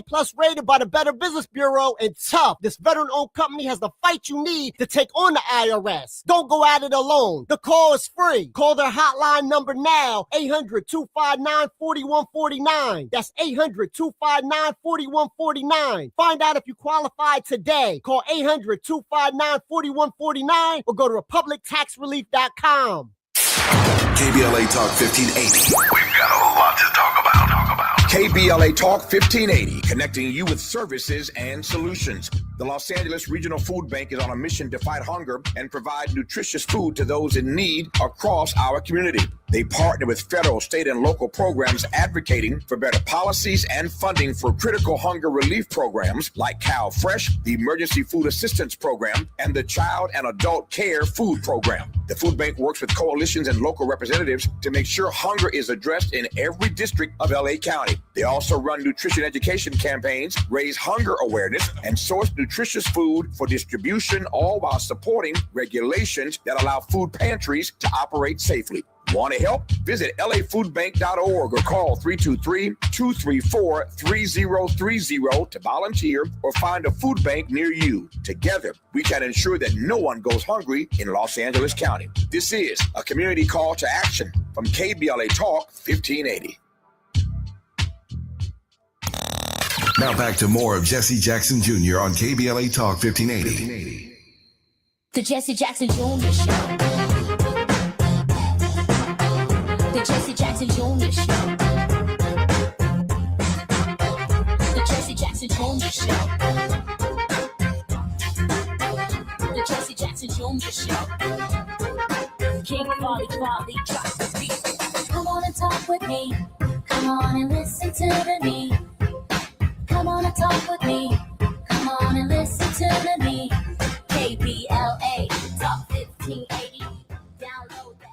I'm Jesse Jackson Jr. Welcome forward to the Jesse Jackson Jr. Show. Barbara Arnwine is always on our program. Breaking news: we could lose 19 blacks in Congress.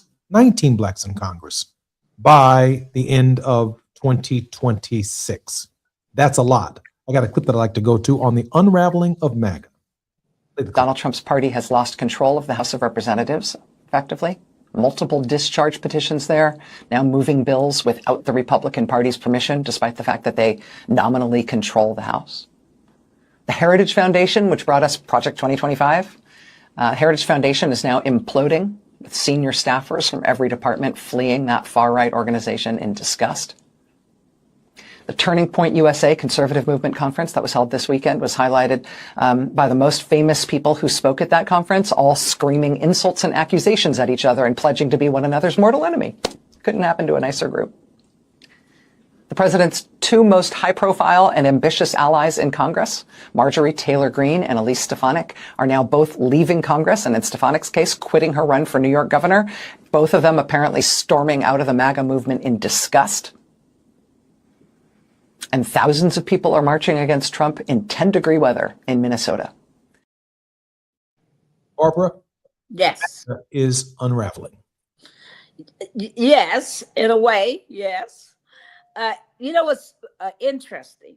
They're having a lot of personality disputes, right? And they're having disputes over some policy having to do with Israel. But let's not think that they're not in agreement on destroying the Voting Rights Act. Let's don't for a minute think that they're not in agreement on white supremacy. Let's not for a minute think that they're not in agreement on making sure that people who are poor are not receiving help and assistance. Let's not think for a minute that somehow they're not in agreement with some of these attacks, this bombing of these other nations. Folks, MAGA, Marjorie Taylor Greene still holds to most of her MAGA philosophies. Let's be very clear. It's not that they somehow have demagnetized, magnetized. They have instead, they're disputing priorities, and they're disputing personalities. They're disputing, power. They're fighting over 2028. Folks, everything you're watching, the destruction of Tim Walz, all this stuff is over 2028. Don't get confused that they're already at war, trying to figure out who's going to be in what positions of power for 2028, because they're assuming that despite all of Trump's nonsense talk, that he cannot run for a third term. Barbara, it's about power and who's in what, position of power. Barbara, could we expect with the Calais decision, in light of your analysis of the unraveling of MAGA and the things that they are in agreement on, getting rid of the Voting Rights Act, getting rid of the Civil Rights Act, you got it. Our basic protection. They're totally in agreement with each other on that. No dispute. Is there any doubt that Pam Bondi is going to look at blue states, blue cities, and see the ways in which she can redraw entire states? Well, remember, they start with Texas. That's a red state. So they want absolute power, absolute political dominance. They don't believe in power sharing, period. So anything they can do, anywhere they can do it, they're going to do it. They're going to go after blue states, but they're going to go after districts like they did in Missouri that are held by Democrats. They're going to go up against, Latinos. They're gonna, in one thing I had missed about the whole maps is that, and your brother Jonathan educated me about in Texas, is that they destroyed a white district that they considered too progressive. And they threw out what's Lloyd Duncan? Lloyd Doggett? Yes, Lloyd Doggett. They redrew his district so that he can't win. So I just want people to understand that they don't care. This is all about raw political dominance. They don't want a Congress that can hold this man accountable. They want this man to be, given free reign so that the next person who comes in can benefit from that voter suppression and can continue to do all these evil policies. Barbara, before you give the word of hope, can you share with us how we may support the Transformative Justice Coalition and your work? Yes, please support us. We do this work. We can't do it without public support. We're blessed that people give money to TJC to do this work because we're in all these states helping to make sure that political power is achieved without racial discrimination. And so you can help reach us at tjcoalition.org, tjcoalition.org. That's who we are. It's a very simple and easy donation process. So you can go there and it's going to ask you if you want to donate. So please go to tjcoalition.org. Help us to do this vital, critical work. Barbara, you were trying to make another point just before that. Yes. I just have to give a shout out to the family of Keith Porter. Everybody, I'm so upset, like everyone, about the outrageous, racist, misogynistic, homophobic killing of Miss Renee Nicole Good. But I'm also concerned about the fact that nobody's talking about our brother, Pete Porter. Pete Porter was killed right as we were going into the new year. In Los Angeles, out in Northridge, folks, and was slain by an off-duty ICE agent. Wasn't that something? And what he was doing is what my dad and all my uncles always did. On New Year's Eve, my mom would be fussing, but they would do it anyway. They would go outside and they would shoot their guns into the air to salute the new year. A lot of Black folks still do it. They do it in my neighborhood here in Maryland. They do it, and I'm like, oh, Lord. But we do it. That's the way we've done it. That's a way of celebrating the new year, and that's all he was doing. And this guy got pissed off that this Black man had the nerve to have a gun and to have shot it into the air and confronted him and shot him dead for no reason, no good reason, no threat, no self-defense, just mad, about a Black man with a gun. So I just, want his family to know that we will lift up his voice, that we're going to make sure everybody knows that Keith Porter also was killed and that his death has not gotten the national attention it deserves. So I'm here to argue on his behalf today. Thank you, Barbara. Barbara, he should be alive. We have about 1 minute and 30 seconds for your word of hope. Yes, January 20th. I need you in those streets. January 20th, walk out on fascism. January 20th, say to this administration, no, no, no, no, no. And I know you were laughing when you read. It was the no that got me. and you read, of course, the other day, somebody's analysis on the whole Trump administration was they need to stop. STOP. And so I'm going to keep bringing my great analysis, right? Well, Barbara, I'm so proud of you. Please support Barbara at the tjccoalition.org, tjccoalition.org, and also continue your support of KBLA Talk 1580. We welcome all gifts, all grants, all opportunities to keep our free and independent voices right here at KBLA. I'm Jesse Jackson Jr. You're listening to the Jesse Jackson Jr. Show on KBLA Talk 1580. We've had a wonderful time in this hour with Barbara Arnwine. Barbara, I'll see you next Tuesday. I'll see you then, and we'll be talking clearly about Calais, and also congratulations to your brother and all the members of Congress who are on their way to Minneapolis for that field hearing on Friday. I'm Jesse Jackson Jr. More on KBLA when we come forward. KBLA 1580 Santa Monica. I'm Amber Payton with BIN News.